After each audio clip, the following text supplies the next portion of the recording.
Alex Corvinian had everything except someone who loved him for who he was. So the tech billionaire disguised himself as nobody, walked into the wrong alley, and met the right woman. Too bad she was already engaged to the man who would try to kill him. Welcome back to Proudly Black Stories, my beautiful, amazing Pride family. You all have been so supportive, and I promise to always try my best to give you the best stories as I learn and improve every day. If this is your first time coming across my video, do comment below where you're watching from and hit subscribe to officially join the Pride family. Now, let's get into today's story. The sunset over downtown Austin painted the sky in shades of burnt orange and deep violet, colors that should have been beautiful but felt hollow to Alex Corvinian as he stood at the floor-to-ceiling windows of his penthouse. $40 million, this place had cost him. The view stretched across the entire city, from the Colorado River winding through downtown to the hills that rolled endlessly toward the horizon. $4.7 billion sat in various accounts, investments, properties scattered across 3 continents. At 32 years old, he owned half the tech startups in Texas, had been featured on the cover of Forbes 6 times, and had presidents of companies twice his age calling to ask for his advice. He had never felt more empty in his entire life. Alex pressed his palm against the cool glass, watching the tiny cars below move like ants through the streets, people heading home to families, to friends, to lives that felt real. When was the last time anything had felt real to him? When was the last time someone had touched him without wanting something? Every woman who slid her hand into his at galas was calculating his net worth. Every smile at charity dinners came with an agenda. Every friendship was a transaction wrapped in pleasant conversation and expensive wine. His phone buzzed for the 47th time that day. He didn't need to look to know what it was. Investors wanting meetings. Women he dated twice who suddenly needed help with their startup funding. Old college acquaintances who'd ignored him when he was nobody but now wanted to get coffee and catch up. His father had died 3 years ago, the only person who'd known him before the money, before the success, before Alex Corvinian became a brand instead of a person. His mother had passed when he was 12. He was alone in a penthouse that could house 20 people comfortably, surrounded by art worth millions that he barely looked at anymore. The door to his private office opened and Lysander Hawke walked in without knocking, because he was the only person in Alex's life who had that privilege. 35 years old, his business partner since the beginning, the one friend who'd been there when they were coding in a garage and eating ramen for every meal. Lysander took one look at Alex, standing at the window, and sighed. "You're doing that thing again," Lysander said, dropping into one of the leather chairs. The brooding billionaire staring at the city thing. It's very dramatic, but also very concerning. Alex didn't turn around. "Do you remember what it felt like? Before all this? Before we had money you could actually sleep on and indoor plumbing that worked consistently." Lysander stretched his legs out. "Not particularly fondly, no. Before every person who looked at us saw dollar signs," Alex said quietly. "When someone laughed at your joke, it was because it was actually funny, not because they wanted something from you. When a woman went home with you, it was because she liked you, not because she was calculating how to become the next Mrs. Tech Billionaire." Lysander was quiet for a moment. "This is about Miranda, isn't it?" Alex finally turned from the window. Miranda had been the last woman he'd tried to date seriously. Beautiful, intelligent, worked in non-profit sector, so he'd thought maybe, just maybe, she was different. They dated for 4 months before he'd overheard her on the phone with her friend, laughing about how she just had to hold out a little longer and she'd never have to worry about money again. The engagement ring he'd been carrying in his pocket for 2 weeks had gone back to the jeweler the next day. "It's about all of them," Alex said. "It's about realizing that no one has seen me, just me, in so long that I don't know if there's anything left to see. I could die tomorrow and the headlines would be about my stock portfolio, not about who I actually was." "Okay," Lysander said slowly. "You're officially scaring me now. Do I need to call someone? A therapist? Your doctor?" Alex walked to his desk and pulled out the bottom drawer, removing a worn denim jacket and a pair of jeans that had seen better days. "I'm going out." "You're always going out. You went to that tech conference in San Francisco last week." "Not like that," Alex said, starting to unbutton his $1,500 shirt. "I'm going out as nobody. Just a guy. I want to walk around and talk to people who don't know my name, don't want my money, don't see me as an opportunity. I want to see if anyone would care about me if I died broke." Lysander sat up straight.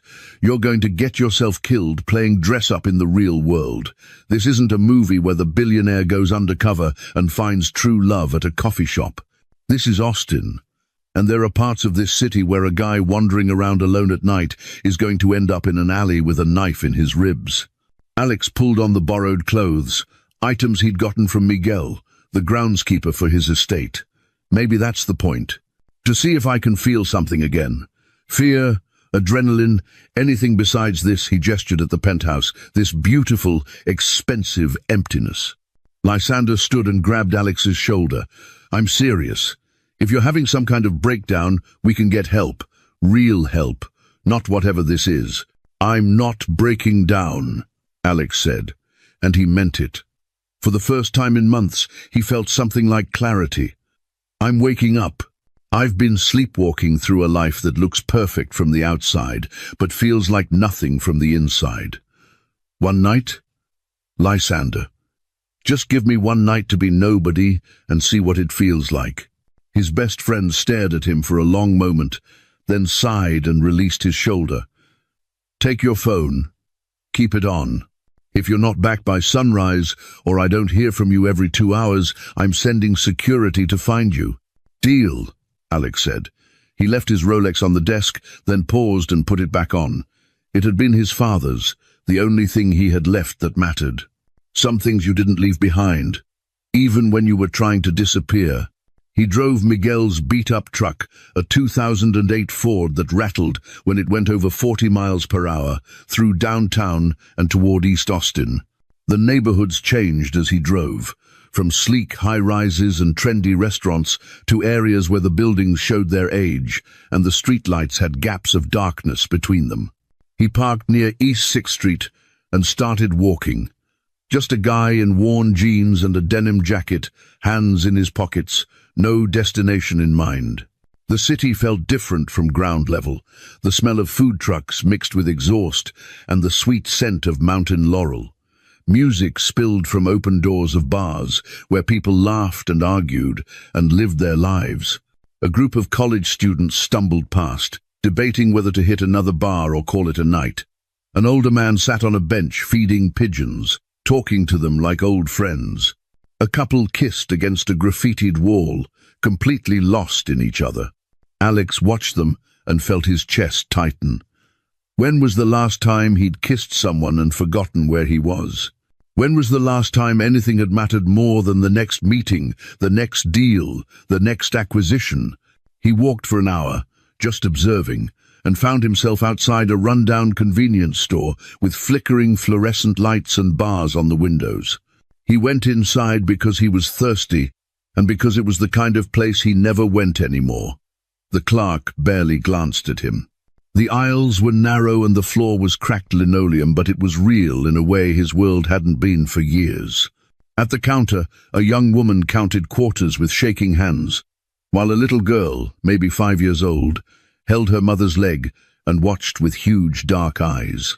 The woman was trying to buy milk and bread, essentials, but she was coming up short. "I'm sorry," the clerk said, not unkindly. "You're $1.50 short." The woman's face crumpled.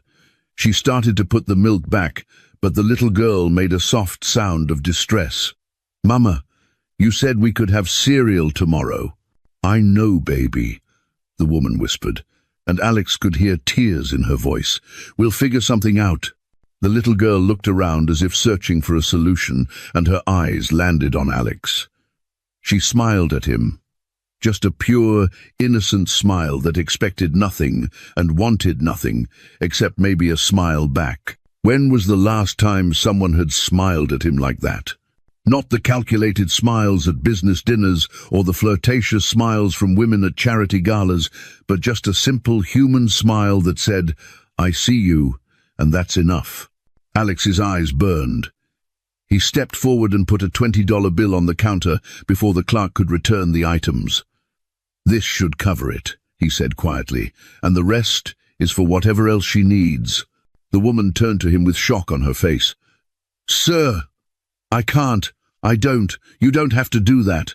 "Already done," Alex said, and he was backing toward the door, because if he stayed any longer he might break down completely.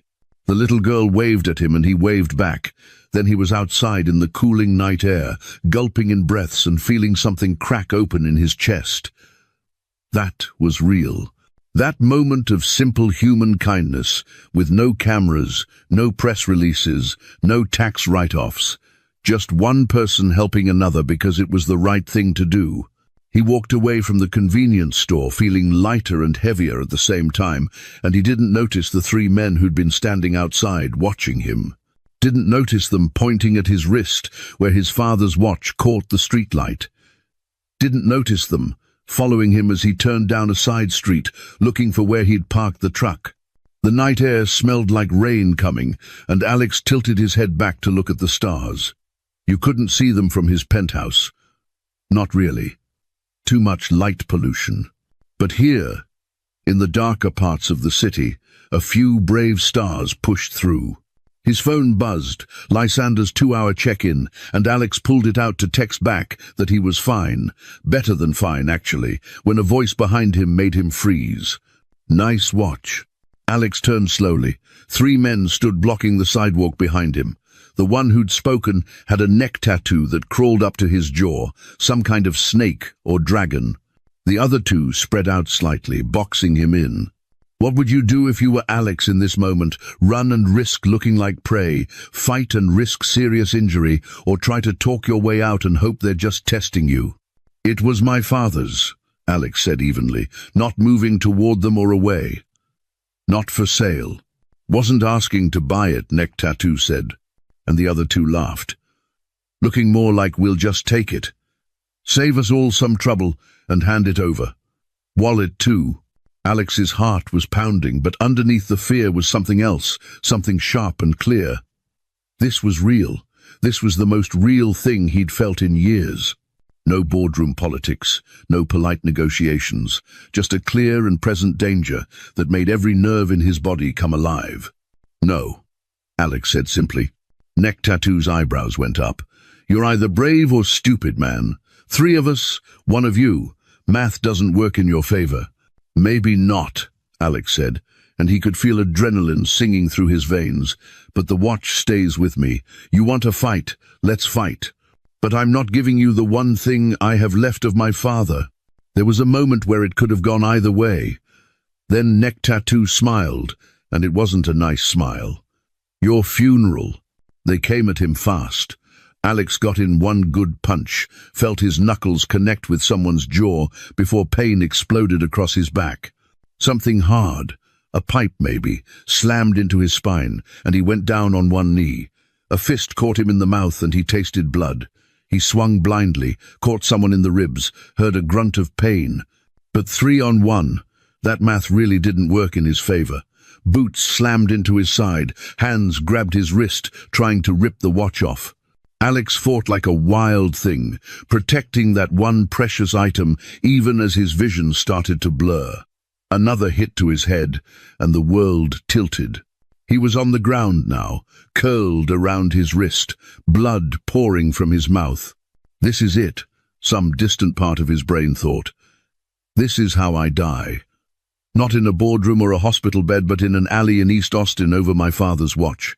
Then a voice cut through the sound of fists and boots, clear and strong and absolutely unafraid.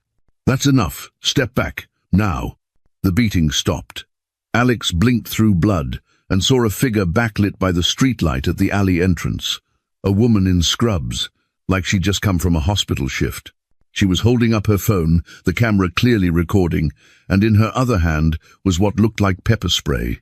"I've got clear photos of all 3 of you," the woman said, and her voice had steel in it. Leave now, or I call the cops and you're looking at aggravated assault charges.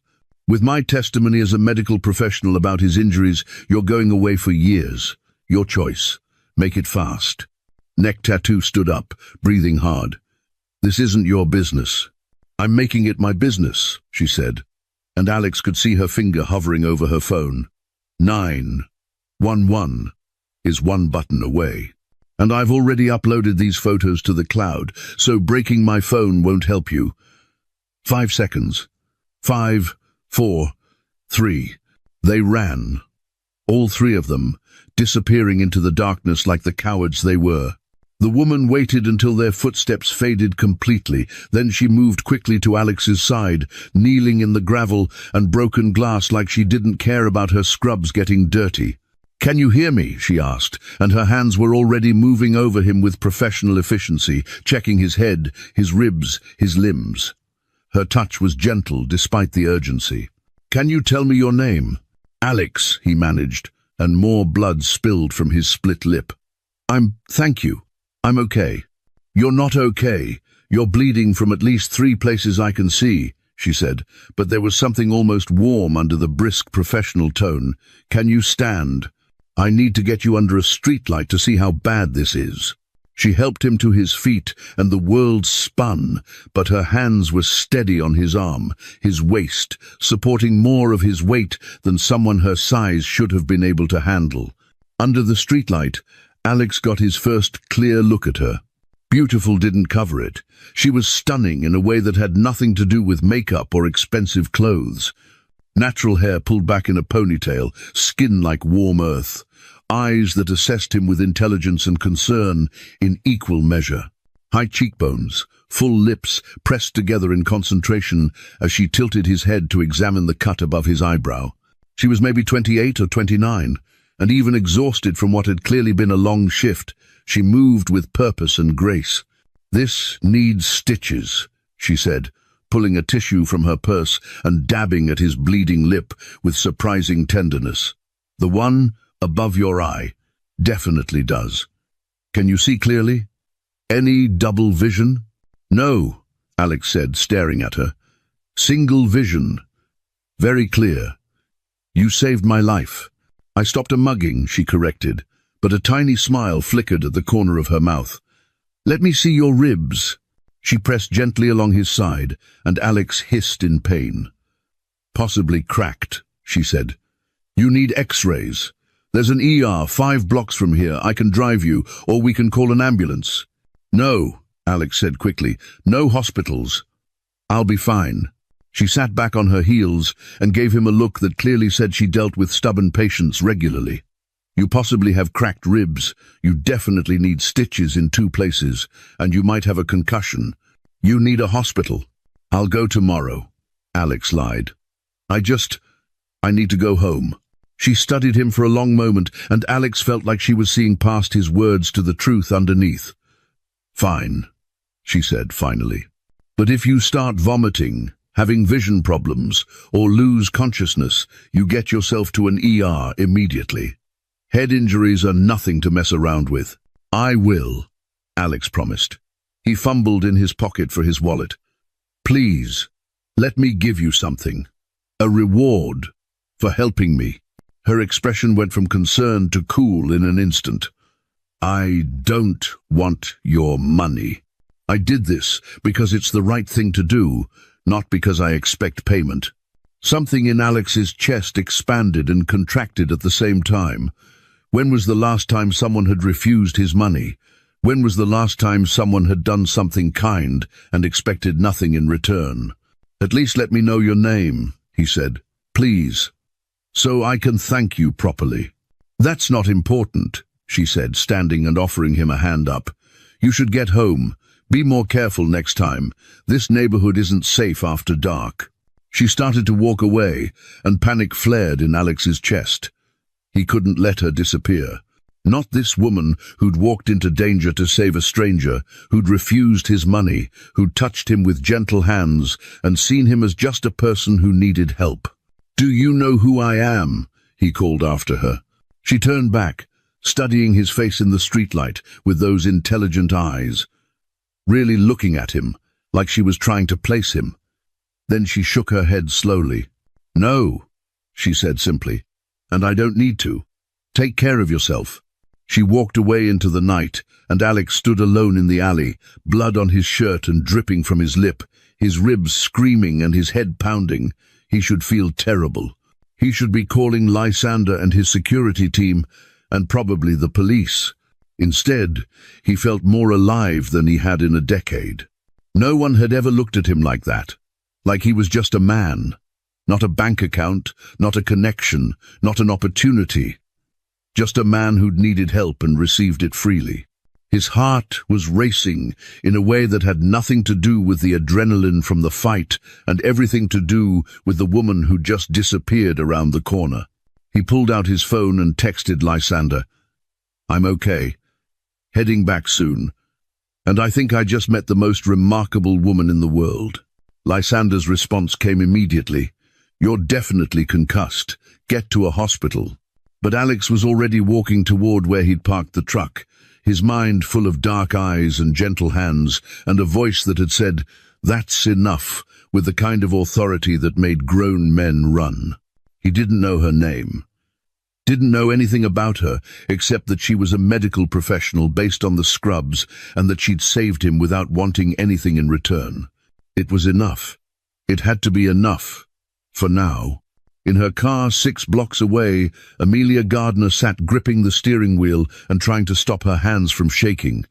She just walked into a 3-on-1 fight with nothing but pepper spray and her phone camera. She could have been killed, should have been killed, or at least badly hurt. But when she'd seen them beating that man, something in her had snapped.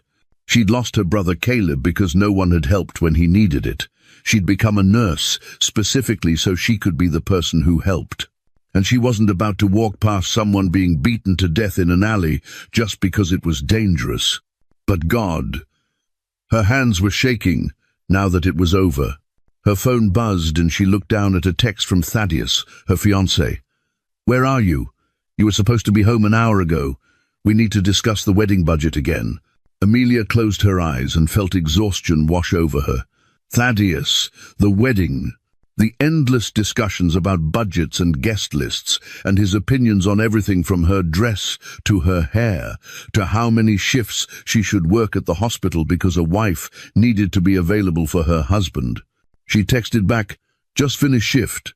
On my way." She didn't mention the alley, the fight, the stranger with blood on his face who'd looked at her with charming eyes just for helping him. She was too tired to deal with Thaddeus's questions, his concerns that would somehow become criticisms, his way of making everything about him. She drove home to the apartment she shared with him and tried not to think about dark eyes and a voice that had said thank you, like she'd given him something precious instead of just basic human decency. For 3 days, Alex thought about her constantly. He sat in business meetings and saw her face. He reviewed acquisition proposals and heard her voice. He stood at his penthouse window at sunset and wondered where she was, what she was doing, if she ever thought about the man she'd saved in an alley. Lysander noticed. Of course Lysander noticed. "You're obsessed," his best friend said, sprawled on Alex's obscenely expensive couch while Alex paced. "You don't even know her name." "I know she's brave," Alex said. "I know she's kind. I know she helps people without expecting anything back. I know she looked at me like I was just a person, not a bank account. You know she's probably married with 3 kids, and you've built up some fantasy in your head," Lysander countered. "Let it go." It was a moment. A nice moment. But just a moment. Alex stopped pacing. "Find her." Lysander sat up. "What?" "You heard me. We have security footage from the area. We can pull traffic cameras. We can track her route. Find out who she is." "Alex, that's borderline stalking." "I don't care," Alex said, and he meant it. "I've spent 10 years meeting women who want my money, my connections, my status. I met one woman who wanted nothing from me except to make sure I was okay. One woman who looked at me and saw a person worth saving. I'm not letting that go. I can't." Lysander stared at him for a long moment. "You're serious about this?" More serious than I've been about anything in years.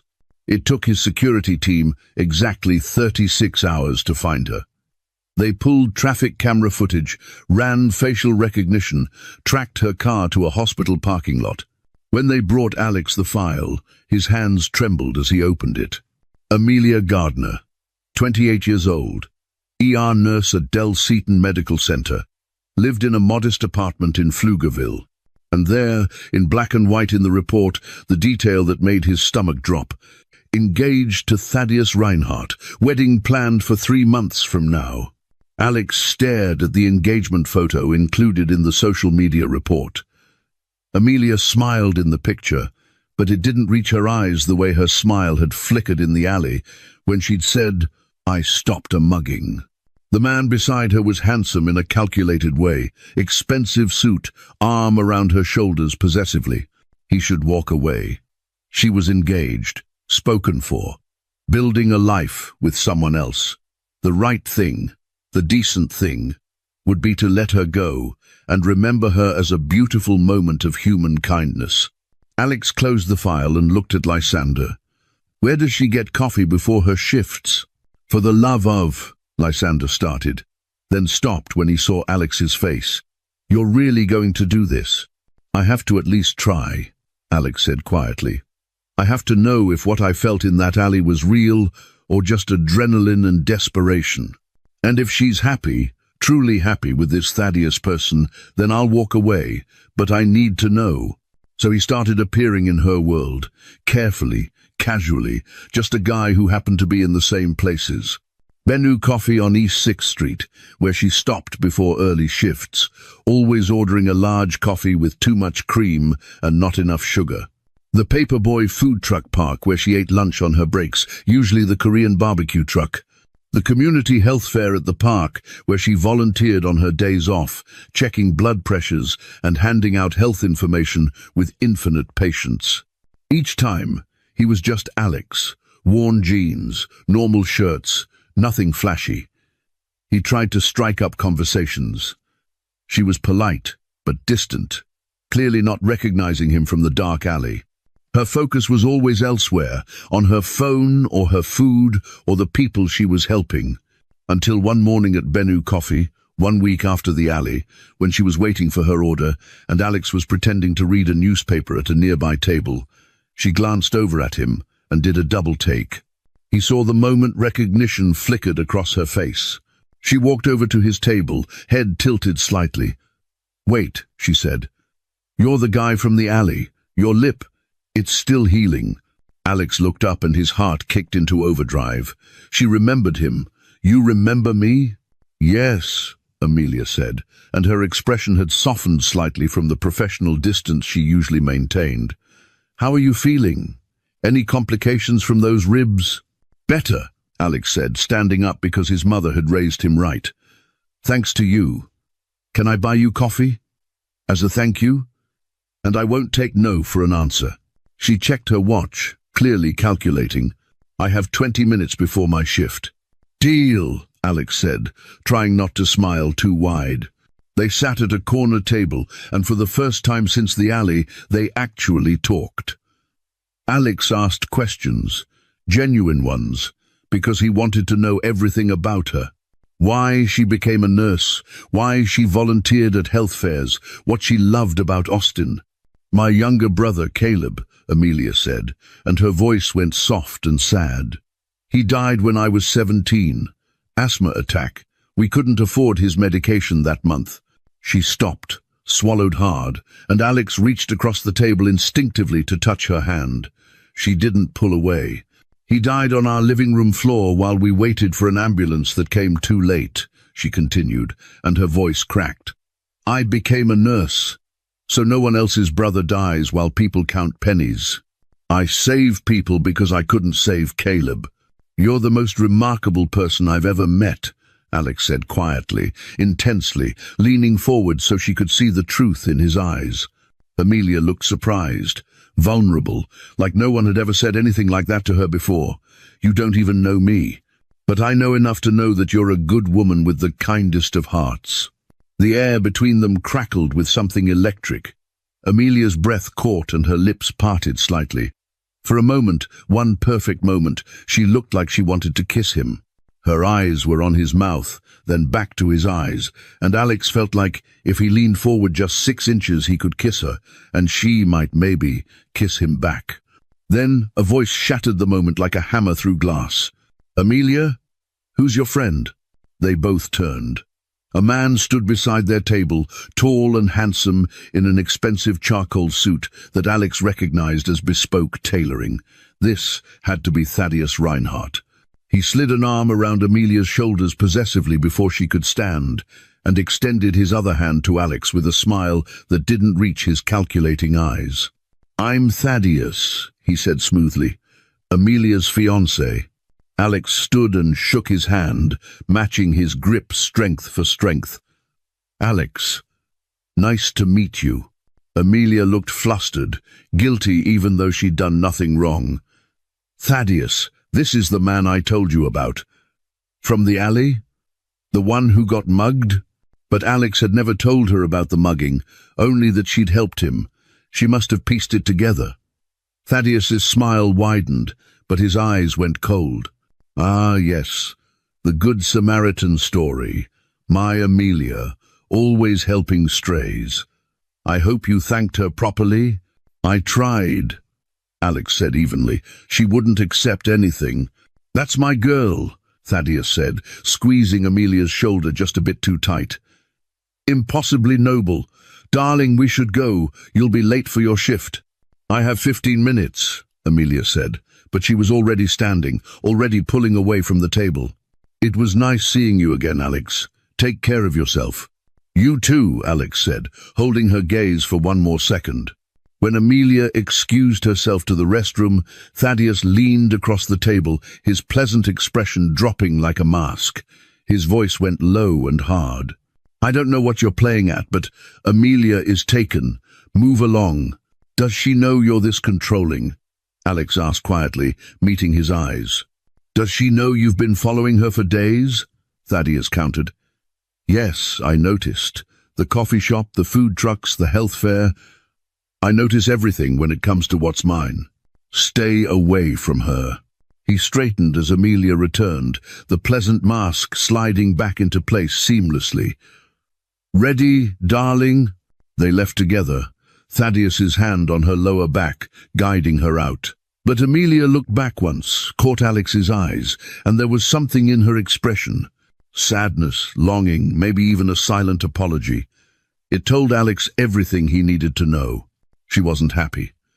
Whatever life she'd built with Thaddeus Reinhardt, it wasn't making her eyes light up the way they had when she'd talked about saving people. Alex sat back down and pulled out his phone. He should walk away. This was messy, complicated, potentially destructive. But when had he ever walked away from something he wanted? When had he ever let difficulty stop him from pursuing what mattered? Never. And he wasn't starting now. In his car outside the coffee shop, Thaddeus made a phone call, while Amelia sat silent in the passenger seat, staring out the window. "I need a full background check on someone," Thaddeus said to whoever answered. "Mid-30s, brown hair, well-built, showing up wherever my fiancé goes. Find out who he is and what he wants. And I need it yesterday." For 1 week, Alex tried to respect her engagement. He threw himself into work, took meetings in San Francisco and New York, tried to pretend that he hadn't met someone who made every other woman pale in comparison. Lysander thought he'd finally come to his senses. Then his private investigator, hired initially just to find Amelia, sent him a file he hadn't asked for. Security footage from the Four Seasons Hotel downtown, time-stamped 4 days ago. Alex almost deleted it without watching, but something made him click play. The video showed Thaddeus Reinhardt entering the hotel elevator with a blonde woman. They were laughing, standing too close. Then Thaddeus pulled her in and kissed her, deep and passionate. They stumbled out of the elevator on the 8th floor, barely breaking apart, and disappeared into a room together. Alex watched the footage 3 times, feeling sick. This was while Thaddeus was engaged to Amelia, while he was calling her my girl and darling and acting like the devoted fiancé. The timestamp showed they'd stayed in that room for 4 hours. Alex stared at his phone for 2 hours. The video file open, his thumb hovering over Amelia's number that he absolutely shouldn't have, but had acquired anyway. This would break her heart. Destroy her engagement, shatter whatever future she'd planned with this man. But letting her marry a cheater would be worse. Letting her build a life with someone who betrayed her, that would be a cruelty Alex couldn't live with. He drove to Del Seaton Medical Center and waited in the parking lot like a stalker, like exactly the kind of obsessed person Lysander had warned him against becoming. But when Amelia emerged at 11 p.m., exhausted from her shift, her scrubs wrinkled and her hair falling out of its ponytail, Alex got out of his truck and walked toward her. She saw him and stopped, wariness crossing her face. "Alex? What are you doing here?" "I need to show you something," Alex said, and his voice was rough with emotion he couldn't hide. "And I'm sorry, because it's going to hurt. But you need to see it." He held out his phone, the video already queued up. Amelia looked at the screen, then at him, then back at the screen. She took the phone with trembling hands. Alex watched her face as she watched the footage, saw the exact moment she recognized Thaddeus, saw her face drain of color, saw tears start to slip down her cheeks as she watched the man she was supposed to marry kiss another woman, disappear with her into a hotel room. The phone slipped from her hands. Alex caught it, caught her as her knees buckled, his arms going around her to keep her upright. "Why?" Amelia whispered, and her voice was broken. "Why would you show me this? Why do you even care?" "Because you saved my life in that alley," Alex said, holding her tight, one hand cradling her head against his chest. "And I can't stand by and watch you give yours to someone who doesn't deserve you." "You don't know me," Amelia said, but she was sobbing now, her hands clutching his shirt. "You don't know what I deserve." Alex pulled back just enough to cup her face in his hands, tilting her head up so she had to look at him. The parking lot lights cast shadows across her beautiful tear-stained face. "I know you deserve someone who looks at you like you're the only person in the world," Alex said, and every word came from the deepest part of his soul. "Someone who would burn his entire life down just to keep you warm. Someone who sees you, really sees you, and knows they'll never find anyone else like you. I know you deserve that because that's how I've felt about you since the moment you walked into that alley and saved me." Amelia sobbed harder, and Alex pulled her back against his chest, holding her while she cried under the Texas stars. She cried for the betrayal, for the wasted time, for the future she'd planned that turned out to be built on lies, and Alex held her through all of it, his heart breaking and mending at the same time, because she was in his arms, and he would do anything, give anything, to take away her pain. What they didn't see was the man in a car 3 rows over, photographing the entire exchange. He sent the photos to Thaddeus immediately with a message.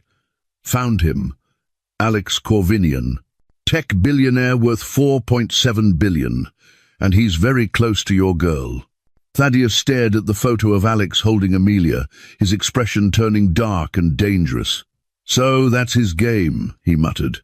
"Billionaire thinks he can buy my fiancée. We'll see about that." He made another call. "I need a message sent. Make it painful but not permanent. I want him to understand what happens when you touch what belongs to me." Amelia went home that night to the apartment she shared with Thaddeus, her eyes swollen from crying, her heart shattered into pieces. When she walked in, Thaddeus was waiting on the couch with a glass of wine, looking perfectly composed. "You're late," he said mildly. "I know about Seraphine," Amelia said. No preamble, no gentle lead-in. She was too tired and heartbroken for games. She expected denial. Excuses. Apologies, but Thaddeus just smiled and set down his wineglass carefully. "And I know about Alex Corvinian," he said. He threw printed photographs onto the coffee table. Amelia and Alex at Bennu Coffee at the food truck park in the parking lot with Alex's arms around her while she cried. High-quality photos, clearly taken by someone following her. "How long have you been fucking him?" Thaddeus asked conversationally. Amelia felt like she'd been slapped. "Not everyone is a gigolo like you, Thaddeus," she said. "You're the one who cheated." "Did I?" Thaddeus stood and walked toward her slowly. "Or did I turn to someone else because I felt you pulling away? Because you stopped looking at me and started looking for excuses to run into your billionaire boyfriend?" "He's not my boyfriend," Amelia said. "I just met him a few weeks ago." Thaddeus picked up one of the photos, the one of Alex holding her. "This looks pretty intimate for someone you just met. Secret coffee dates, lunch breaks together, and now he's comforting you in parking lots at midnight. You think I'm stupid?" "Yes, I absolutely think you're stupid. You're being ridiculously insane right now," Amelia said. "You're trying to make me the villain when you're the one who was in a hotel room with another woman." Thaddeus's mask cracked slightly, rage flashing across his face. "Maybe I turned to Seraphine because you stopped being enough. Because you're so busy saving strangers and working double shifts that you forgot you had a fiancé at home who needed you." "Needed me?" Amelia felt her own anger rising. "Or needed my money? Because that's what this has been about, hasn't it?" Thaddeus went very still. "Who told you that?" "No one had to tell me," Amelia lied. "I figured it out myself. The timing of when we met, how you pursued me so intensely. You targeted me, Thaddeus. This whole relationship was a con." For a moment, genuine emotion crossed Thaddeus's face. Something that might have been hurt if Amelia hadn't known better. "It started that way," he admitted, and Amelia's stomach dropped even though she'd already known. "But I did love you, Amelia. In my way. I built a life for us. A life built on lies," Amelia said. "I'm done, Thaddeus. The engagement is off. I'll move out tomorrow." She turned toward their bedroom to start packing, but Thaddeus's voice stopped her cold. "You don't get to walk away from me. Not after everything I've invested in you. Not after 2 years of playing the devoted fiancé to a woman who can't even afford decent coffee without counting pennies." Amelia turned back slowly. "I'm not a business deal. I'm a person. And I'm leaving." Thaddeus's expression turned to ice. "We'll see how you feel when I'm done. And your billionaire boyfriend? He'll regret the day he decided to play hero. I guarantee it." "Is that a threat?" "That's a promise," Thaddeus said softly. Amelia grabbed essentials, threw them in a bag with shaking hands, and left. She drove to Zinnia Belrose's apartment across town, her best friend since college, and collapsed on the couch in tears. Zinnia held her while she cried, stroking her hair and making soothing sounds. When Amelia could finally speak, she told her everything. Thaddeus is cheating. Alex showing her the footage, the confrontation, Thaddeus's threats. "You did the right thing," Zinnia said firmly. "He's a manipulative piece of garbage, and you're better off without him." "What if he's right, though?" Amelia whispered. "What if I did have feelings for Alex before I ended things? What if I emotionally cheated? Even if you did develop feelings, which is completely human and normal, you ended your engagement before acting on them," Zinnia said. "You didn't cheat, Amelia. You recognized you had feelings for someone else, and you did the right thing by ending your relationship. That's called being honest, not cheating." Amelia pulled out her phone with trembling hands and texted Alex, "Thank you for showing me the truth. I ended things with Thaddeus. I don't know what happens next, but thank you." 3 blocks away in his penthouse, Alex read the text, and his heart started racing. He wrote and deleted 6 different responses before settling on, "Are you safe? Do you need anything?" Amelia's response came quickly, "I'm safe. At my friend's place." Alex typed, "Take all the time you need. I'm here whenever you need me." He wanted to write more, wanted to confess everything, his wealth, his feelings, his certainty that she was the one person in the world who could make him feel whole.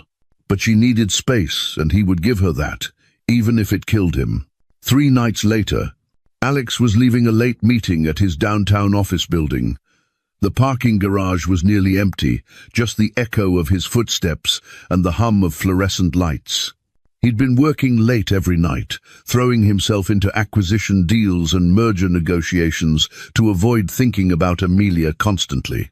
It wasn't working. As he approached his car, a modest sedan he'd bought to maintain some of his regular guy persona, 4 men emerged from behind concrete pillars. Alex recognized the setup immediately, had half a second to decide between running for the elevator or standing his ground. He chose to stand, because running felt like defeat. They didn't speak, didn't demand his wallet or his watch. They just attacked, fast and brutal, and clearly professional. These weren't random muggers. This was a message. Brass knuckles caught him across the jaw, and Alex tasted blood. A steel-toed boot slammed into his ribs, and he heard something crack. He fought back, got in a few good hits, because his father had insisted he learn to defend himself, but 4-on-1 with weapons wasn't a fight he could win. A pipe across his back drove him to his knees. Fists rained down on his head, his sides, his face. He curled up, trying to protect his vital organs, while they beat him systematically, professionally, like they'd done this before.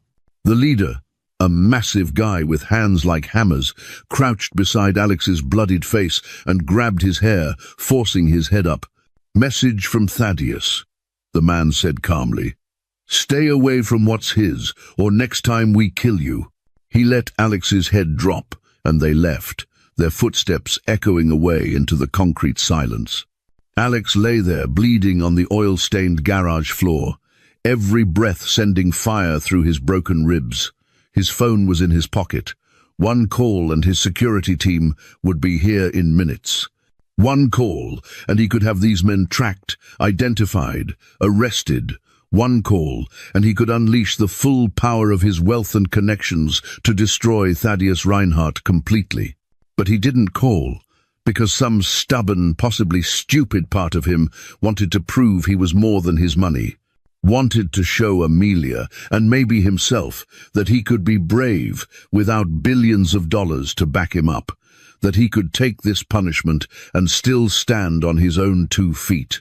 Literally, standing seemed impossible at the moment, but the principle remained.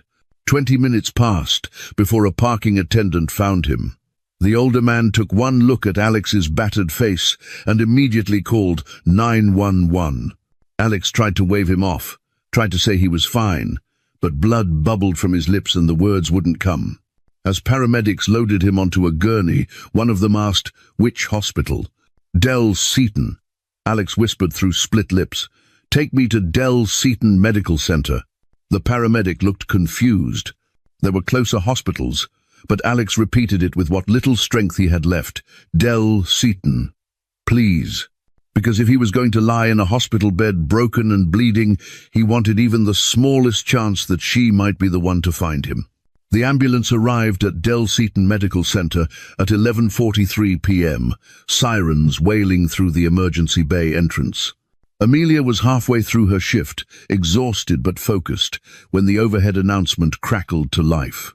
"Incoming trauma, male, mid-30s, assault victim, multiple injuries, ETA 2 minutes. She moved automatically toward the trauma bay, pulling on fresh gloves and tying her hair back more securely. This was her element, the organized chaos of emergency medicine, where she could focus all her energy on saving lives instead of thinking about her imploded engagement or the billionaire who'd shown her the truth or the threatening text messages. Thaddeus kept sending that she kept deleting. The doors burst open, and paramedics wheeled in the gurney at speed, rattling off vitals as they moved. Male patient, approximately 32 years old, found unconscious in parking garage, signs of severe beating, suspected broken ribs, possible concussion, lacerations to face and head. Amelia moved to the side of the gurney as they transferred the patient to the trauma bed, her hands already reaching to assess injuries. Then she saw his face. The world stopped. "Alex," she breathed, and professional detachment shattered completely. "Oh my God, Alex." His face was barely recognizable under the swelling and blood. His left eye was swollen shut, a gash above his eyebrow still bleeding freely. His lip was split in 2 places, his nose clearly broken. But it was him. Unmistakably him. The man who'd looked at her in a coffee shop like she was something precious. "You know this patient?" one of the other nurses asked. Amelia's hands were already moving over him, checking his airway, his breathing, his circulation, even as tears blurred her vision. "Yes, I know him. Alex? Alex, can you hear me?" His one good eye fluttered open, unfocused and glazed with pain. When he saw her face above him, something like a smile tried to form on his destroyed lips. "Hey," he whispered, voice slurred and weak. "You saved me again." "Don't talk," Amelia said, and her voice broke completely. "Just stay with me. Stay with me, Alex." "Would do this," he mumbled, fading in and out of consciousness 100 times just to hear you say my name like that. The words hit Amelia like a physical blow.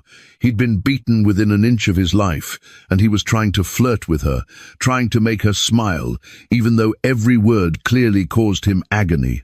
"You're an idiot," she sobbed, even as her hands worked with professional precision. "You're the bravest, most stubborn, most idiotic man I've ever met." The team swarmed around them. Someone called for x-rays, someone else started an IV, a doctor barked orders about CT scans and possible internal bleeding. Amelia worked through her tears, cutting away his blood-soaked shirt to examine his torso. The bruising was extensive, purple and black across his ribs and abdomen. When she pressed gently to check for internal injuries, Alex made a sound of pain that tore her heart in half. I'm sorry, she whispered. "I need to check. I need to make sure you're okay." Alex's hand, the one without the IV, reached up and caught her wrist weakly. "Hey, relax. Whatever happened wasn't your fault," he managed. "I'm going to be fine." "Who did this to you?" Amelia asked, even though somewhere deep down she already knew. "Why didn't you call for help? Why didn't you protect yourself?" "Because I'm not." Alex's eye was closing again. "Who you think I am? And I wanted just once to be brave enough, without money, to save me." The words made no sense, but before Amelia could ask what he meant, Alex lost consciousness completely. The monitors started screaming, and the team moved into crisis mode. They rushed him to X-ray, then CT scan, then finally to a recovery room once they'd confirmed no internal bleeding, 3 broken ribs, fractured nose, severe concussion, multiple contusions, but nothing immediately life-threatening. Amelia followed every step of the way, ignoring her supervisor's pointed looks about emotional involvement with patients. She held Alex's hand while they set his nose, stayed beside him during the scans, refused to leave even when her shift technically ended at midnight. She was sitting in the chair beside his bed in the general recovery ward, holding his hand and crying silently, when a man in an expensive suit burst through the door, looking like he was ready to murder someone. "Where is he?" the man demanded. "Where's Alex Corvinian?" The name hit Amelia like ice water. Corvinian. Alex Corvinian. Why did that sound familiar?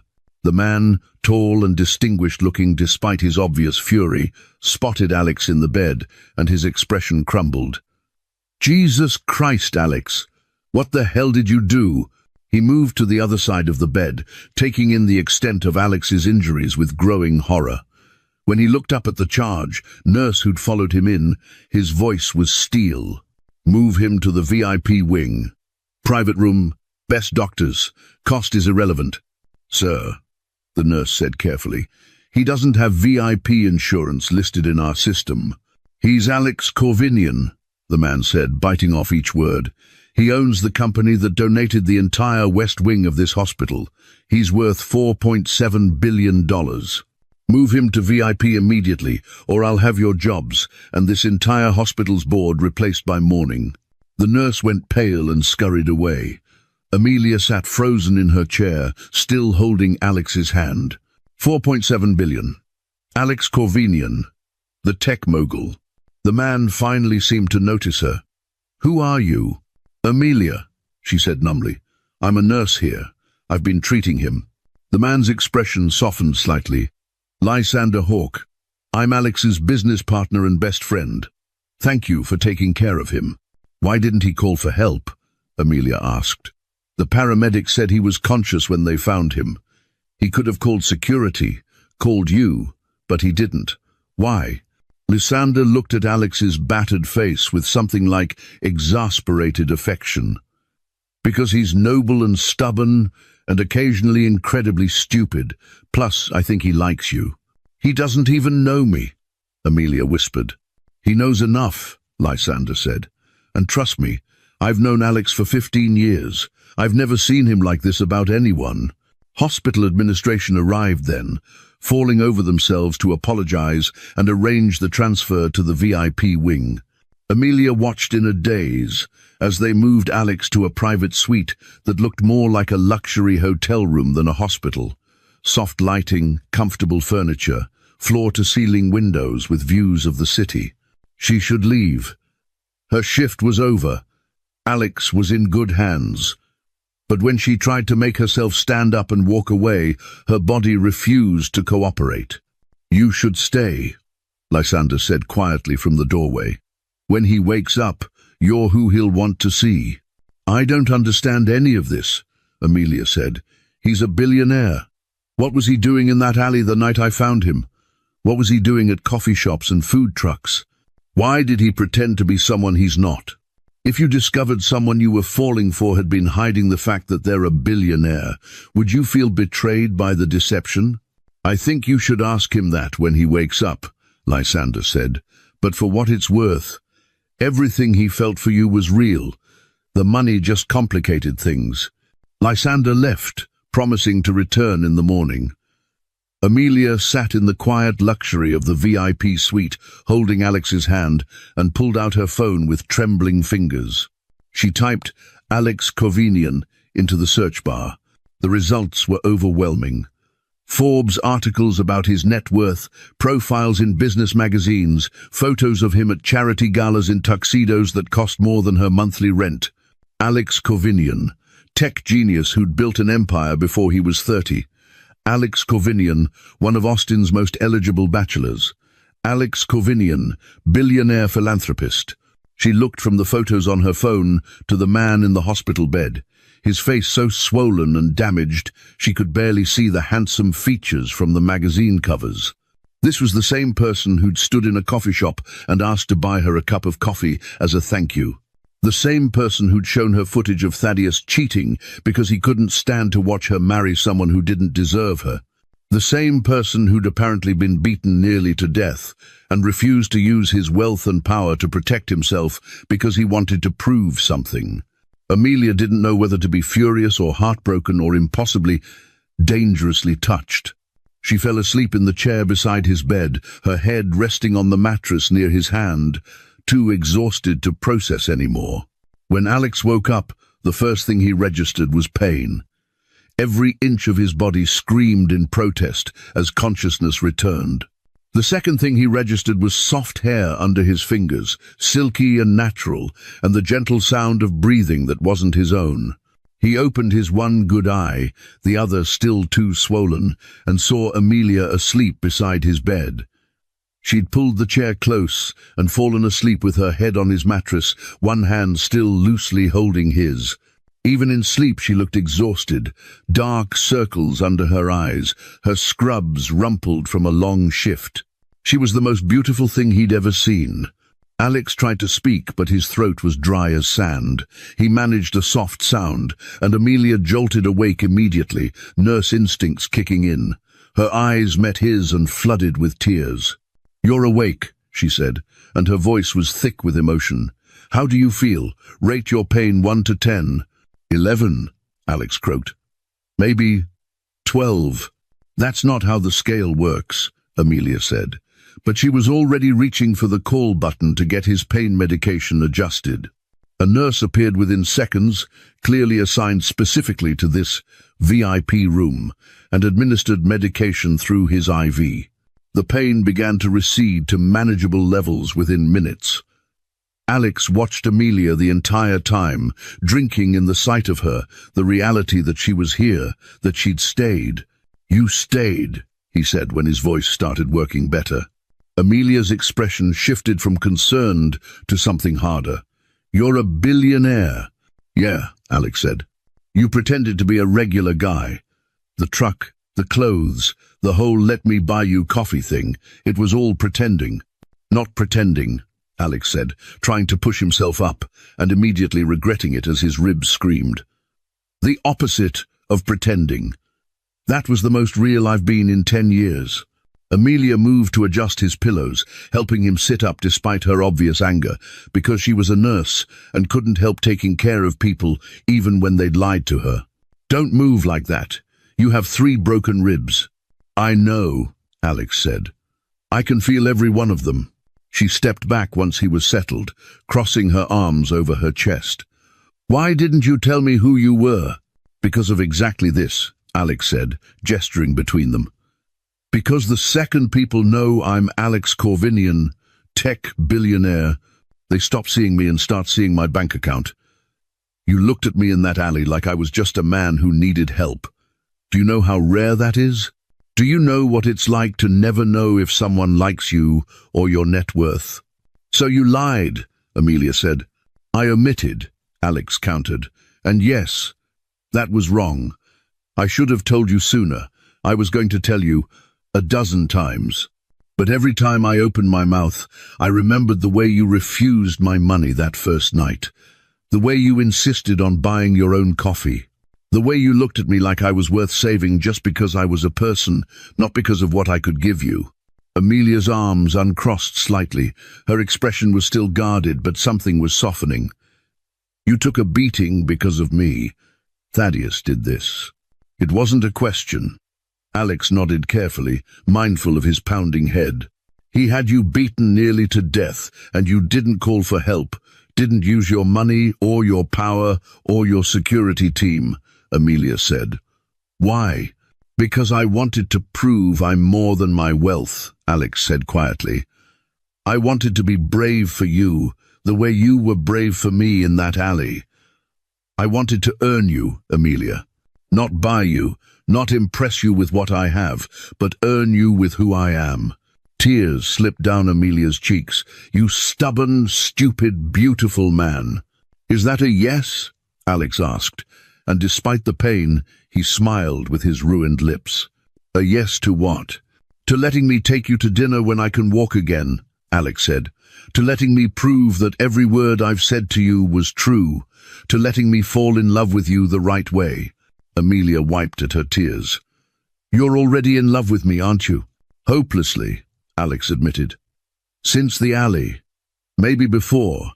Maybe I was just waiting my whole life to be saved by you." "That's impossible," Amelia said, but she was moving closer to the bed. "You didn't know me before." "Maybe I was waiting without knowing what I was waiting for," Alex said. "And then you walked into that alley and suddenly everything made sense. Every bad date, every failed relationship, every lonely night in that empty penthouse, it was all leading me to that moment, to you." Amelia sat on the edge of his bed, careful not to jostle his injuries. She reached up and traced the edge of a bruise on his jaw with infinite gentleness. "I ended my engagement because of you. Because in 2 weeks, you showed me what I should have felt for 2 years with Thaddeus. Because you looked at me like I mattered, like my thoughts and my dreams and my brother's memory were important, not just convenient facts to manipulate. You ended it because he didn't deserve you," Alex said, catching her hand and pressing it to his chest, where his heart was beating hard enough for her to feel. "I just helped you see what was already true." "I'm terrified," Amelia whispered. "I'm terrified that this is too fast, too intense, too much. I'm terrified that I'm making another mistake." "Then be terrified with me," Alex said. "Because I'm scared too. Scared you'll decide I'm not worth the complication. Scared this feeling is one-sided. Scared I'll wake up and you'll be gone." "I'm right here," Amelia said. "Then stay," Alex said. "Please. Just until I fall asleep. I need to know you're real." Amelia leaned down slowly, telegraphing her movement, giving him time to protest. She pressed her lips to his forehead, the one spot that wasn't bruised or cut. It was the gentlest kiss, barely a brush of skin against skin, but Alex felt it like lightning through his entire body. "I'll stay," she promised. "As long as you need." Alex fell asleep holding her hand, and for the first time since the beating, he didn't have nightmares. The hospital insisted on keeping Alex for 3 days of observation, given the severity of his concussion. Amelia worked her shifts and spent every break in his room. They talked for hours, real conversations where Alex told her about growing up with nothing, building his company from a garage, losing his father, and never quite filling that void. Amelia told him about her family, her mother who'd worked 3 jobs to keep them afloat after her father left, her brother Caleb whose memory drove everything she did. On the 3rd day, against medical advice and Lysander's vocal protests, Alex checked himself out.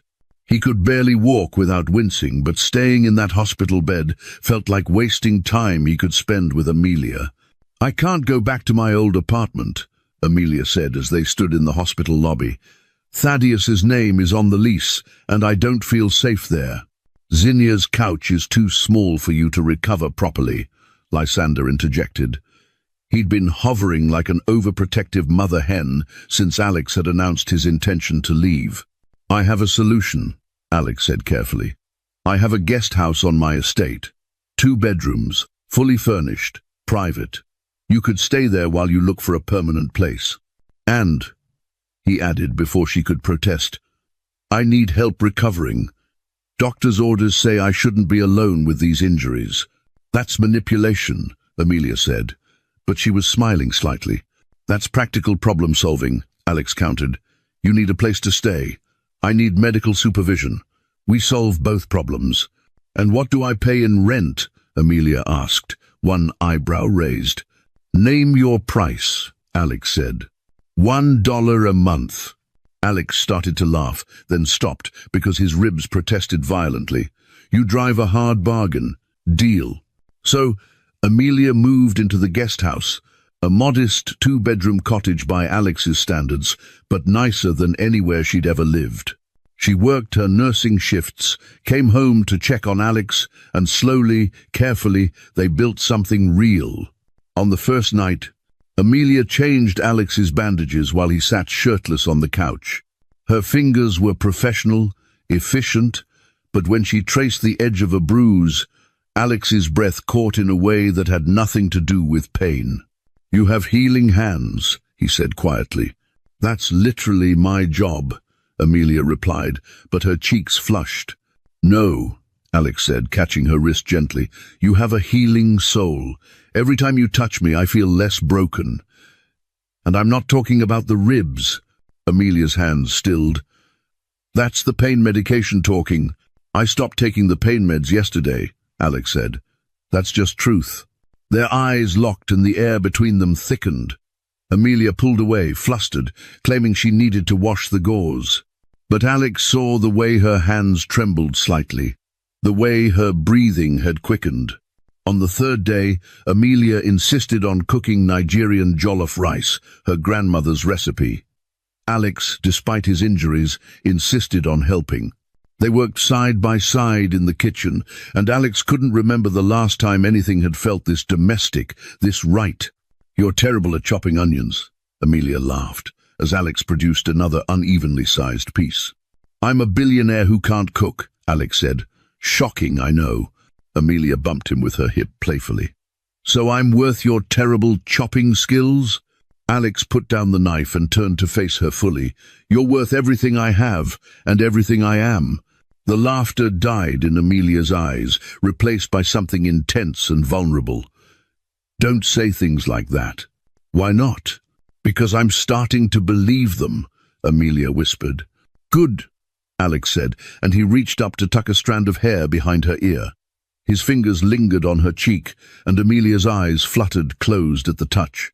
They stood there, inches apart, the rice burning slightly on the stove. Neither moved. Then Amelia's phone rang, Zinnia checking in, and the moment shattered. But the tension remained, building like a storm that would eventually have to break. On the 5th night, Alex woke up screaming.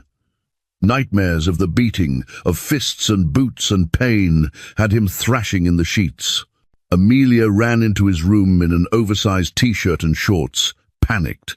"Alex, you're safe," she said, sitting on the edge of his bed and taking his hands. "You're safe. I'm here." Alex was covered in sweat, breathing hard, his heart racing. "I'm sorry. I didn't mean to wake you." "Don't apologize," Amelia said firmly. "Trauma is trauma. It doesn't follow convenient schedules." She started to stand, to leave him to calm down on his own, but Alex gripped her hand tighter. "Stay," he said, and his voice cracked on the word. "Please, just until I fall back asleep." Amelia knew she should say no. This crossed lines, blurred boundaries that should stay clear. But she couldn't leave him like this, shaking and afraid. "Okay," she said softly, "just until you sleep." She lay down on top of the covers beside him, fully clothed. Alex curled toward her instinctively, his head coming to rest near her shoulder.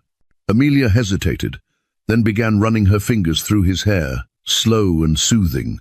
"I've never felt as safe as I do when you're near me," Alex whispered. "Then I'll stay as long as you need," Amelia promised. They fell asleep like that, not touching beyond her hand in his hair, but more intimate than any physical encounter Amelia had ever had. When she woke at dawn, Alex was wrapped around her, his head on her chest, his arm over her waist, sleeping peacefully. She should move. She should go back to her own room before this became something neither of them were ready for. But she didn't. She lay there holding him and admitted to herself what she'd been denying for days. She was in love with him. Completely, terrifyingly, irrevocably in love with Alex Corvinian. On the 7th evening, they were watching an old movie on the couch, The Princess Bride, Alex's choice. Amelia was curled under his arm, careful of his healing ribs, and the movie was ending. "You know what my favorite part is?" Alex asked as the credits rolled. "The sword fighting?"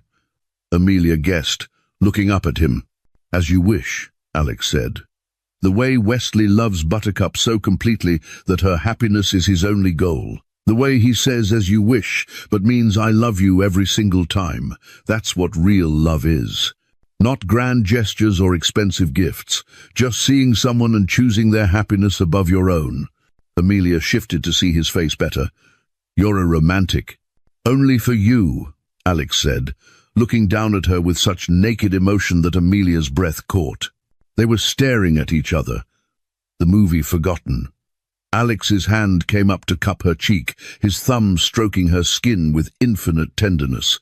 Amelia's lips parted, and she leaned in fractionally. Alex met her halfway, their lips a breath apart, so close Amelia could feel the warmth of him. "I should," she started, flustered. "I have an early shift tomorrow. I should sleep." "Of course," Alex said, and he couldn't quite hide his disappointment. "Good night, Amelia." "Good night, Alex," she said. She went to her room and leaned against the closed door, her heart pounding. This was getting dangerous. She was falling harder every day, and the fear of getting hurt again, of making another mistake, was almost paralyzing. In his room, Alex lay in bed, aching for her in ways that had nothing to do with his injuries. Around 2 a.m., they both stood at their respective bedroom doors, hands on the handles, wanting to go to each other. Neither did. But the next morning, Alex found a note on the kitchen counter in Amelia's handwriting. "Thank you for 7 perfect days. Whatever happens next, I want you to know you've already given me something no one else ever has. You've made me believe in good men again." Alex held the note and felt his chest expand with emotion so intense it was almost painful. He texted Lysander, "I'm going to marry her." Lysander's response, "You haven't even kissed her yet." Alex, "I'm still going to marry her." That same morning, while Amelia was at work, she received a call from a lawyer named Marcellus Finch. She almost didn't answer, assuming it was another wrong number, but something made her pick up. "Miss Gardner, I'm calling regarding your grandmother's estate." Amelia frowned. "My grandmother died 2 years ago. The estate was already settled." There was a legal complication, Mr. Finch explained. A contested clause that's finally been resolved through the courts. You're the sole heir to $12 million and a property estate in Houston. Amelia almost dropped her phone. She had to sit down in the hospital break room, her hands shaking. I'm sorry. Did you say 12 million? Yes, Miss Gardner. Your grandmother was quite wealthy. The property alone is worth 8 million. There are also investment accounts, stocks, and liquid assets. The estate is yours. Amelia sat in stunned silence as Mr. Finch explained the details. The legal battle that had delayed the inheritance, the documentation she'd need to sign. When the call finally ended, she stared at her phone in disbelief. $12 million. She could open the free clinic she'd always dreamed of, the one in Caleb's memory. She could help hundreds, thousands of people who couldn't afford healthcare. She could change lives. When she got home that evening, bursting with the news, Alex was sitting on the couch reading investment reports. He looked up when she came in and immediately saw her excitement. What happened? He asked, standing carefully. Amelia, I just found out. I inherited money from my grandmother, $12 million and property. I can't believe it's real. Alex's face lit up with genuine joy. He crossed to her and pulled her into a careful hug, mindful of his ribs. Amelia, that's incredible. You can open that free clinic you told me about. The one for Caleb. When someone you're falling for is genuinely happy about your sudden wealth, rather than threatened or calculating, does that prove their feelings are real? Or do you still question their motives until they demonstrate it through actions over time? I can't believe this is happening, Amelia said, but even as she celebrated, a horrible thought crept in. She pulled back from Alex's embrace. Did you know about this? Alex looked confused. What? No. How would I know about your inheritance? You're a billionaire, Amelia said, hating herself for the suspicion but unable to stop it. You have resources, private investigators. Did you know I was inheriting money? Understanding dawned on Alex's face, followed by hurt. Amelia, no. I swear on my life. I had no idea. Because Thaddeus knew, Amelia said, and her voice was rising. Somehow he must have known. That's why he targeted me. What if this whole thing was... She couldn't finish the sentence. Alex gripped her shoulders gently. Stop. Look at me. I fell in love with you when you were a nurse who saved my life in an alley. I didn't know your last name. I didn't know anything about you, except that you were brave and kind and saw me as a person instead of a bank account. That's the woman I fell in love with. His voice was fierce, intense, leaving no room for doubt. I don't care if you have 12 million or $12, Alex continued. I'd love you either way. You could lose every penny tomorrow and it wouldn't change how I feel about you.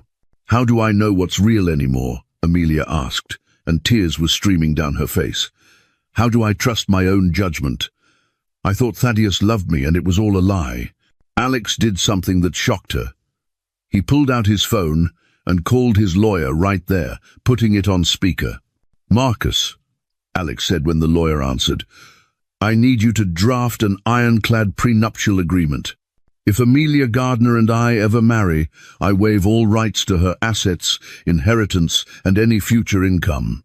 Her money is completely untouchable by me, legally protected in every possible way. And I want it done tonight.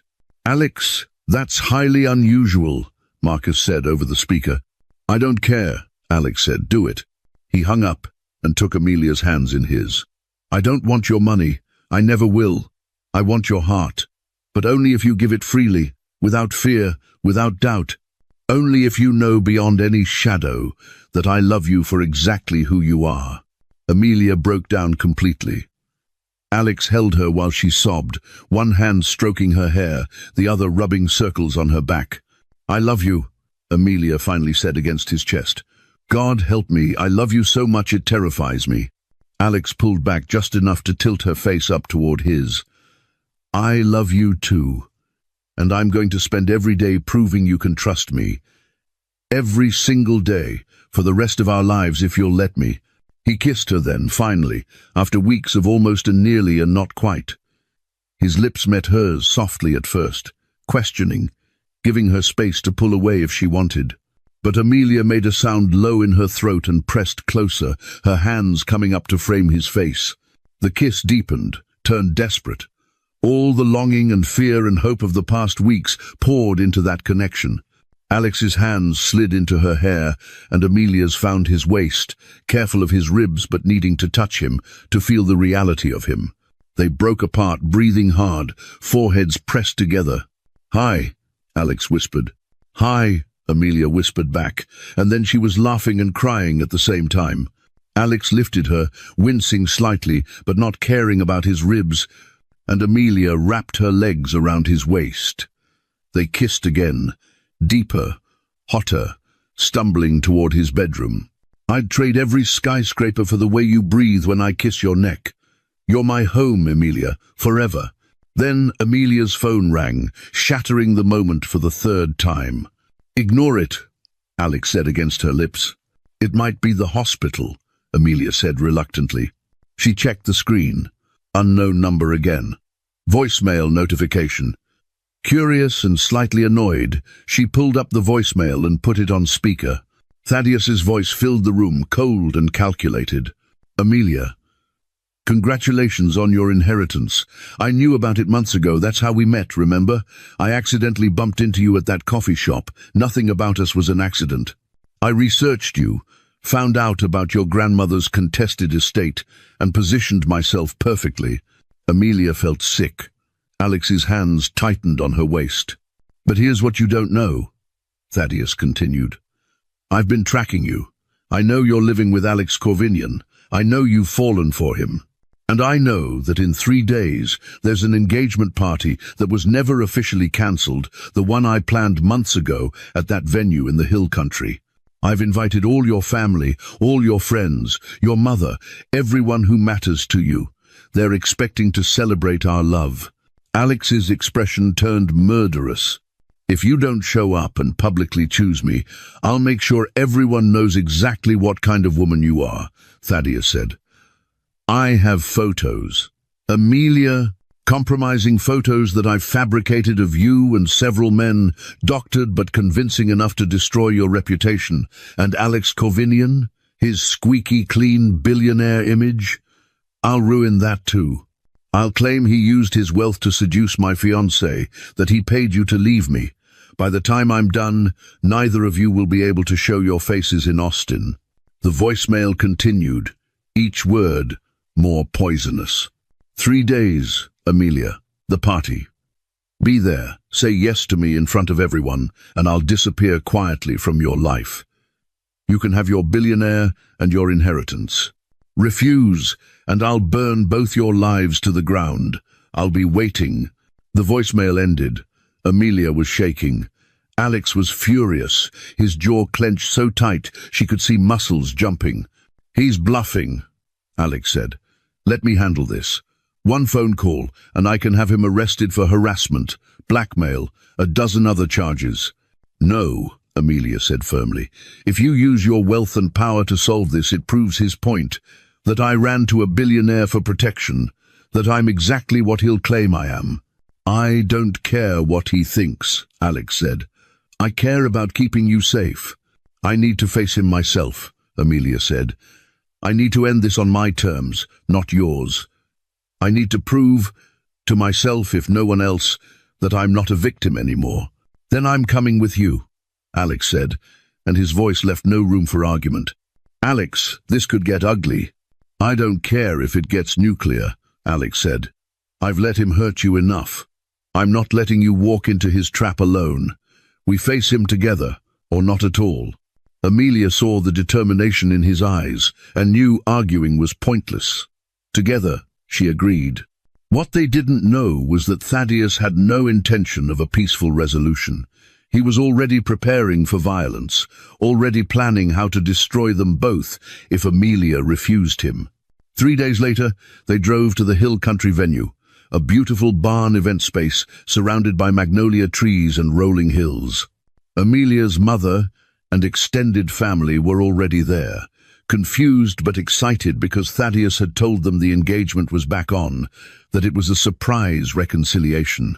When Amelia and Alex walked in hand, the crowd went silent. Amelia's mother rushed forward. "Amelia? What's going on?" Thaddeus said, "You two reconciled." He said. She trailed off, looking between Amelia and Alex with growing understanding. "Mom," Amelia said gently, "Thaddeus and I are not getting married. We broke up weeks ago. He lied to all of you." Murmurs rippled through the crowd. Thaddeus emerged from the barn, looking devastatingly handsome in a crisp charcoal suit, every inch the wronged fiancé. "Amelia," he said, loud enough for everyone to hear, "thank you for coming. I know we've had our troubles, I know I made mistakes, but I believe love conquers all. I'm willing to forgive your affair with this man, willing to start fresh. All I need is for you to say yes, right here, right now, in front of everyone who loves us." He pulled out a ring box with practiced theatricality, dropped to one knee. The crowd was torn, some looking sympathetic to Thaddeus, others confused and uncomfortable. Amelia felt Alex tense beside her. She squeezed his hand. "I didn't have an affair," Amelia said clearly. "I ended our engagement when I found out you were cheating on me. When I discovered you'd targeted me for my inheritance. When I realized our entire relationship was built on lies." Thaddeus stood smoothly. "And who told you these lies? Your billionaire savior? The man who's been following you, manipulating you, using his wealth to seduce you away from me?" Alex stepped forward, placing himself slightly between Amelia and Thaddeus. "She's not yours to claim. She never was." "And who are you?" Thaddeus asked, his voice rising. "Her rebound? Her meal ticket?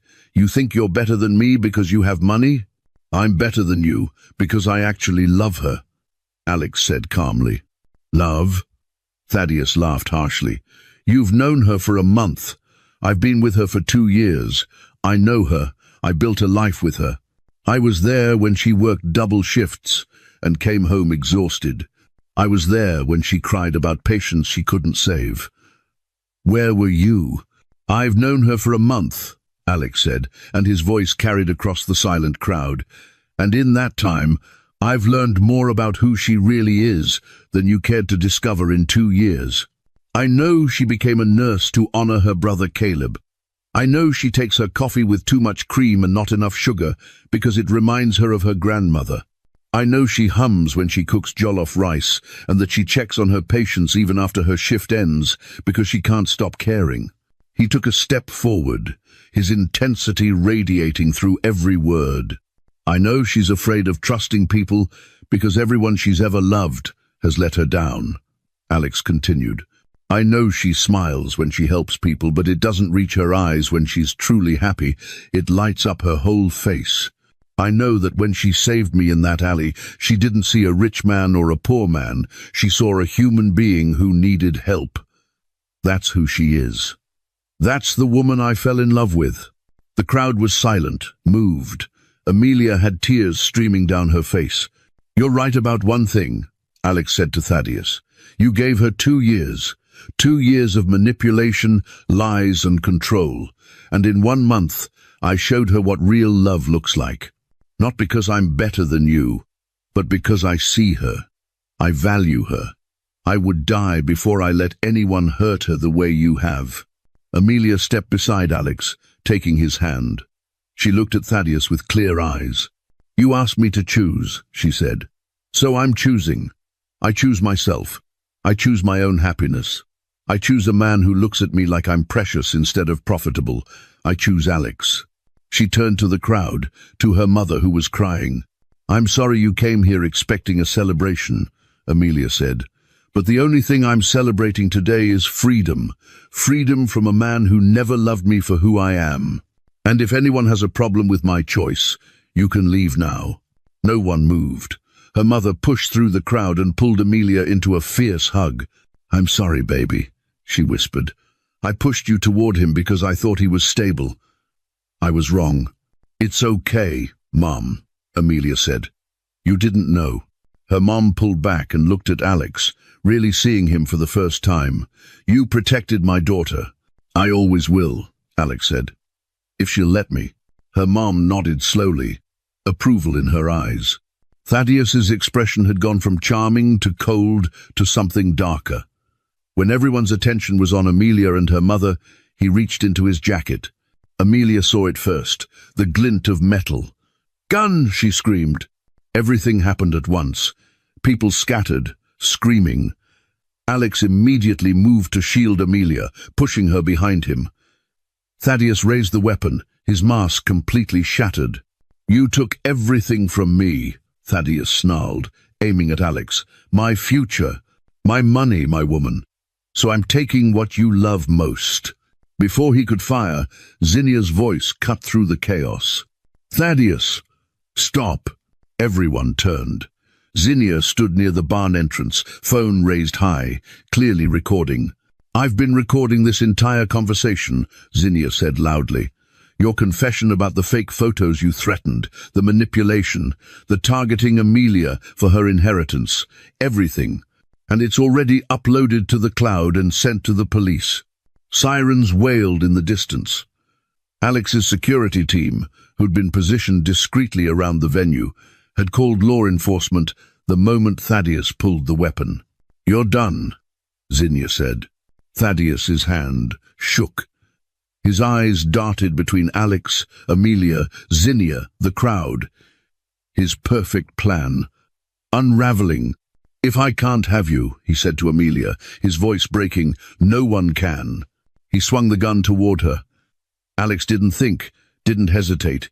He lunged, covering Amelia's body with his own just as the shot rang out. But Thaddeus never got the shot off. Alex's security team tackled him from behind at the exact moment he squeezed the trigger. The bullet went wild, slamming into a wooden beam. Thaddeus hit the ground hard, the gun skittering away. He was screaming, thrashing, completely unhinged as security restrained him. "She's mine. She'll always be mine. Let me go." Police arrived seconds later, taking custody. As they hauled Thaddeus to his feet in handcuffs, he locked eyes with Amelia one last time. "You'll regret this," he said coldly. "You'll miss me. You'll realize I was the only one who ever truly saw you." Amelia stepped forward, Alex's arm around her waist, supporting her. "The only thing I regret is not seeing through you sooner. Goodbye, Thaddeus." He was shoved into a police car and driven away, still screaming her name. In the aftermath, Amelia was shaking uncontrollably. Alex held her while paramedics checked them both for injuries. Neither was hurt physically, but emotionally, Amelia was fracturing. "He almost killed you," she sobbed. You threw yourself in front of me. He could have." She couldn't finish sentences. "But he didn't," Alex said fiercely, gripping her face in both hands. "I'm here. You're here. We're safe. You could have died for me." "And I'd do it again," Alex said. "Every time. Without hesitation. Don't you understand? You're everything to me. Everything." Her mum approached, tears streaming down her face. She looked at Alex with new understanding. "You protected my daughter," she said. "You put yourself between her and a bullet." "I will always protect her," Alex said again. She pulled him into a hug, then Amelia, then both of them together. The police needed statements. The investigation took hours. Officers assured them that with Zinnia's recording, the multiple witnesses, and the attempted murder charge, Thaddeus would be going away for 15 to 20 years minimum. It was finally over. As they left the venue that evening, Amelia turned to Alex in the parking lot under the magnolia trees. "Take me home," she said. "Your place or mine?" Alex asked. Amelia smiled. Real and bright, and reaching her eyes. "Ours." 3 months passed. Thaddeus was formally charged and awaiting trial, held without bail given the severity of the charges and his clear intent to harm. Amelia moved permanently into the guest house, though she spent most nights in Alex's bed, wrapped in his arms. They built a life together, slowly and carefully. Amelia used part of her inheritance to open the Caleb Gardner Community Health Clinic in East Austin, a beautiful facility offering free health care to underserved communities. Alex volunteered there 3 days a week, doing patient intake and administrative work, just another person helping. Their engagement happened quietly, privately. Alex proposed in the kitchen while Amelia was cooking jollof rice, and he was still terrible at chopping onions. No grand gesture, no expensive restaurant. Just Alex on one knee with his grandmother's ring, asking if she'd spend the rest of her life with him. Amelia said yes before he finished the question. The wedding was small and intimate, held beneath the magnolia trees at the Hill Country venue, the same place Thaddeus had tried to destroy them. They reclaimed it, made it theirs, filled it with love instead of fear. 50 people attended, family and close friends only. Amelia walked down the aisle in a simple, elegant white dress, magnolia blossoms woven into her natural curls. Alex stood at the altar in a simple suit, tears streaming down his face as the love of his life approached. Her mum walked beside Amelia. When the officiant asked, "Who gives this woman?" she said clearly, "She gives herself. But we support her choice with all our hearts." Amelia stepped forward and took Alex's hands. They were both crying, both smiling. The officiant nodded to Alex. "Your vows." Alex took a shaking breath. "Amelia, the first time I saw you I was broken, literally and figuratively. You walked into that alley and saved my life, without knowing who I was or what I could give you. You saw a man who needed help, and you helped him. Since that night, you've saved me 100 more times. From my loneliness, from my emptiness, from believing I'd never be loved for just being me." His voice was thick with emotion, but he didn't stop. "I promise to spend every day of my life earning the gift you've given me, your trust, your love, your heart," Alex continued. "I promise to protect you, cherish you, and see you, really see you, the way you've always deserved to be seen. I promise that whether we have everything or nothing, as long as I have you, I have enough. You saved me, Amelia. Now let me spend my life saving you back, not from danger, but from ever doubting how extraordinary you are. I love you, completely, eternally, as I am." Amelia was sobbing openly. She squeezed his hands and found her voice. "Alex, you walked into my life when I'd forgotten what it felt like to be valued," she said. "I was so lost in trying to be enough for the wrong person that I forgot what the right person should feel like. You reminded me. You saw me, not as a nurse, not as someone with or without money, not as broken or whole, just as Amelia. And you loved that person." She smiled, through her tears. "I promise to always see you the same way," Amelia said. "Not as a billionaire, not as my savior. Just as Alex, the man who makes me laugh, who holds me when I cry, who would throw himself in front of danger to keep me safe. I promise to trust you, even when my past makes it hard. I promise to build a future with you, where we both choose each other every single day. You taught me that love isn't about what someone can give you, it's about who you become when you're with them. I'm the best version of myself when I'm with you. I love you, Alex Corvinian, with everything I am." The officiant barely got out by the power vested in me before Alex pulled Amelia into a deep, passionate kiss. The crowd cheered. Zinnia whooped. Lysander wiped tears discreetly. When they finally broke apart, both breathless, Alex whispered against her lips, "Hi, wife." Amelia grinned. "Hi, husband." 6 months after the wedding, Amelia stood outside the Caleb Gardner Community Health Clinic, cutting a ribbon for the official grand opening. The building was beautiful, modern but warm, with Caleb's photo prominently displayed in the lobby. Alex stood beside her in jeans and a button-down, because they'd both decided to leave the billionaire aesthetic for galas and keep their real life normal. He volunteered at the clinic regularly, and patients loved him because he listened, really listened, and never made anyone feel less than. Their life was a blend of both worlds. They split time between a modest ranch house Amelia had chosen, with land and horses and room to breathe, and occasionally used Alex's resources for good. Funding clinics, creating scholarship programs, supporting communities.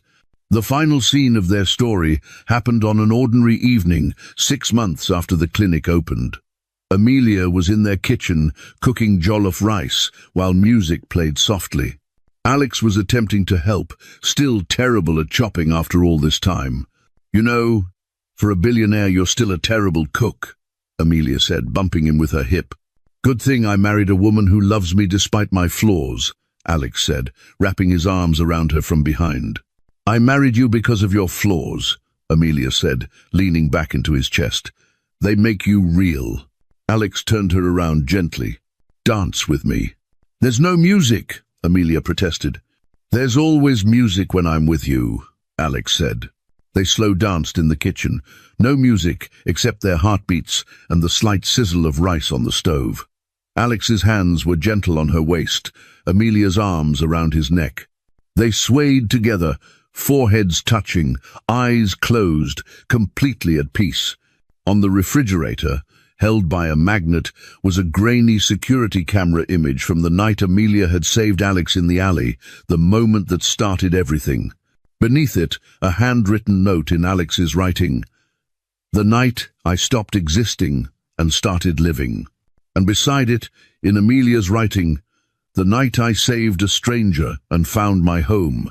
They continued dancing, wrapped in each other's arms, backlit by warm kitchen light. Two people who'd been lost and broken, who'd found each other in the darkness and built something beautiful in the light. Outside, the Texas sky turned orange and violet with sunset. Inside, Alex and Amelia danced, loved, lived, and they were finally, truly, completely home. The end. My beautiful, amazing Pride family, thank you all for having me this year. And I'm grateful to each and every one of you for tuning into my stories. Thank you for all the support you've shown me through liking, commenting, sharing, criticizing when necessary, and motivating me to do better. You guys are the real MVPs. Happy New Year in advance. Let's meet again in 2026. Lots of love.